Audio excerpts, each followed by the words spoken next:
React cam, jump scare. Hello, I'm reacting to myself at the start of this video that isn't even out yet because I started this shot with the train crawling into frame and it was just so slow. It came into frame so much slower than I expected that there was just like 40 seconds of silence at the beginning of this video and people would have clicked off. And it's just awkward. So I'm doing this instead, which is also awkward, but I guess it's better than nothing.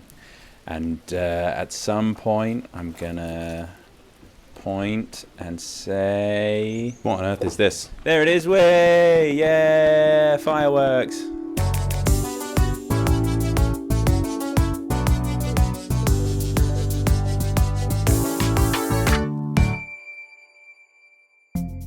In my time as a viewer of nerdy transport YouTube channels, I've seen plenty of coverage of boats being adapted so that trains can board them, like they have tracks built into the floor of the boat. Isn't that mad? In particular, the one from mainland Italy to Sicily gets a lot of love, and since I launched this channel, I've had many people asking me to go film it. And I mean, I could do that. Train on a boat is pretty cool, but on the other hand, I could be a complete contrarian and do the exact opposite. May I present to you boat on a train. Isn't that cool?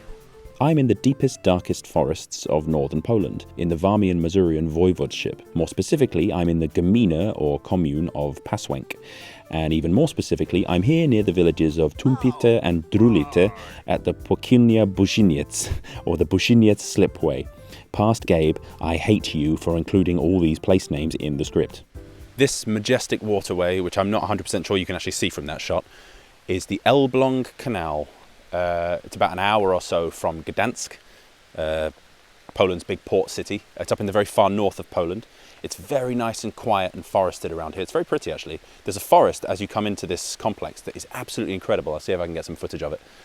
But yeah, the canal is also home to a one-of-a-kind engineering marvel that people will take 5-hour cruises on the canal just to see.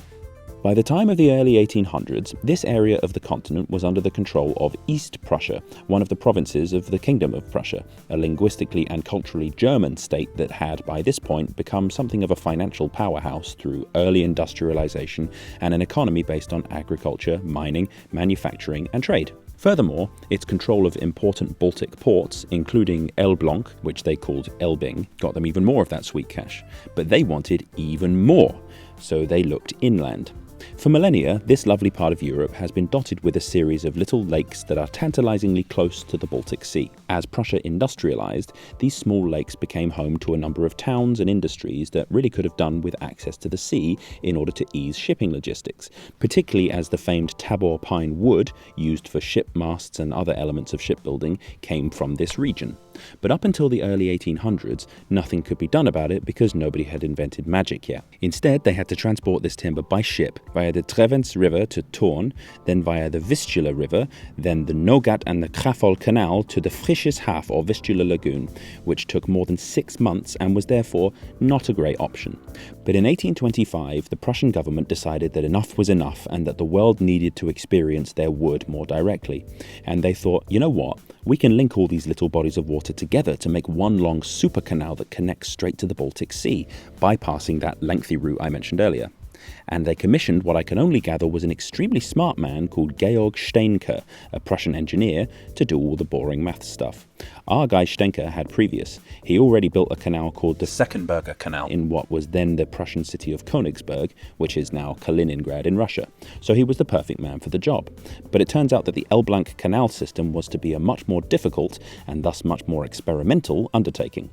First off, there was this little section up here that connected the Vistula Lagoon, basically the sea, and Lake Druzhno. This was, and technically still is, a river known as the River Elbląg, but it needed to be straightened out and made more uniform in order to accommodate shipping from Elbląg to the lagoon.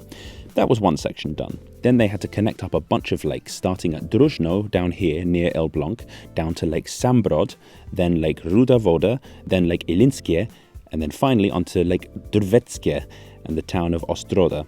This is the extent of the Elbląg Canal, known at the time as the Oberländische Canal, because German, you know. It's quite the undertaking, isn't it? Now, this was already an impressive achievement for its time, but it gets even crazier when you consider that the first two lakes heading south from Elbląg, Druzhno and Sambrod, have a 100-metre elevation difference between them. Yes, they undertook the construction of this crazy canal despite the fact that they basically had to get it to scale the side of a mountain in order to work. And with such scale comes big old time spans. This mega project began construction in October 1844, with the first stage completed in 1860, and the rest being completed in 1881. So it took 37 years to build this thing, and it's an absolute behemoth of engineering, featuring 4 flood control gates, a bunch of spillways, 6 weirs, dams, an aqueduct, and 5 of these. These are the inclined planes of the Elbląg Canal, wondrous little marvels of ingenuity that have got this whole canal complex listed as one of the 7 wonders of Poland.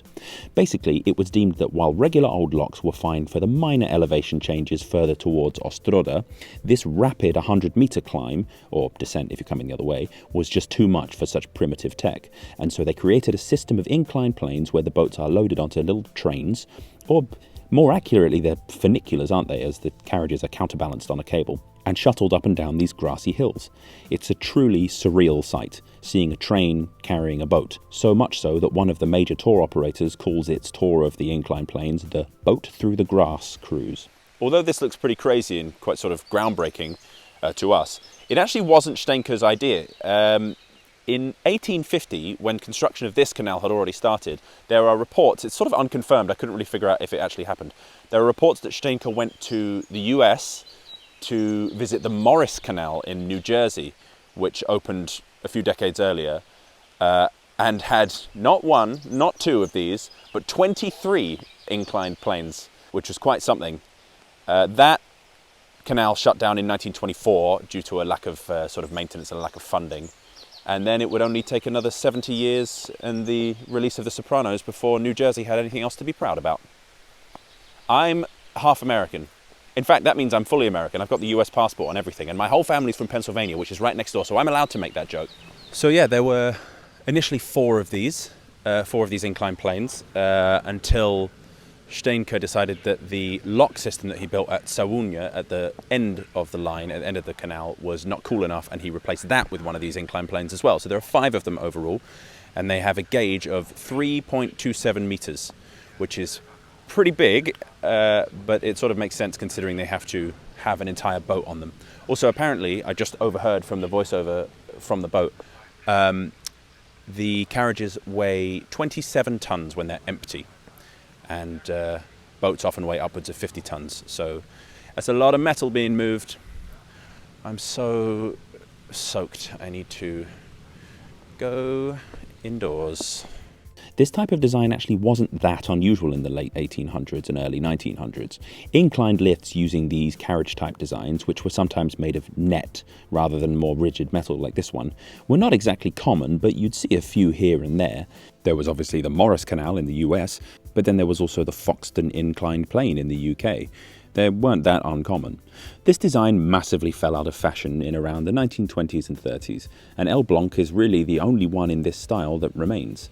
There's the Big Chute mountain thing in Canada, which is extremely similar, but A, it's not a funicular system like the Elbląg Canal. It's not counterbalanced, it's just a single track and a single train. And B, it uses modern motors to power it. Oh yeah, I didn't even mention that, did I? The Elbląg Canal uses hydropower from the canal itself to power the lift. So it's like a little self-sustaining mechanism.